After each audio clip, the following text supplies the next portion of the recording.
ദൈവം നോക്കുന്നത് എന്താണെന്നറിയാമോ?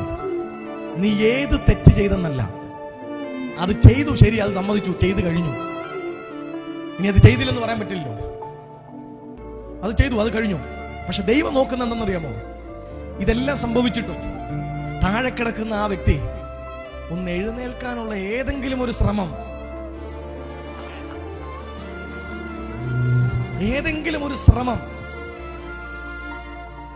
സത്യസന്ധമായി നടത്തുന്നുണ്ടോ എന്ന് ദൈവം നോക്കും.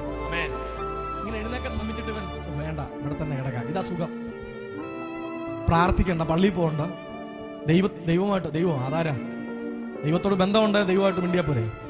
ഇതൊന്നുമില്ലാതെ ഈ കിടക്കുന്നിടത്ത് കിടക്കുവാണെങ്കിൽ അങ്ങനെയൊക്കെ അങ്ങ് പോവാം എന്ന് പറഞ്ഞ് കിടക്കുക.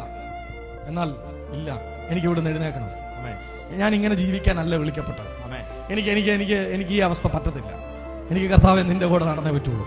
ഇങ്ങനെ ഒരു വാശി പുറത്ത് ഒരാൾ ആത്മാർത്ഥമായിട്ട് എഴുന്നേക്കാൻ ശ്രമിച്ചാൽ, അങ്ങനെ ശ്രമിക്കുന്നവന്റെ ശ്രമം ആത്മാർത്ഥമാണെന്ന് ദൈവത്തിന് തോന്നിയാൽ കർത്താവ് കൈകൊടുക്കും.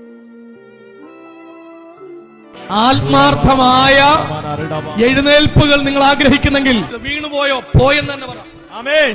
പോയെന്ന് തന്നെ പറ. എന്നിട്ട് അവിടുന്ന് എഴുന്നേക്കാനുള്ള സ്റ്റെപ്പേ കയറ്. നീ വീണ് കിടക്കുന്നിടത്തുനിന്ന് ദൈവം നിന്നെ എഴുന്നേൽപ്പിക്കാൻ പോവാ, ദൈവം നിന്നെ ഉപയോഗിക്കാൻ പോവാ.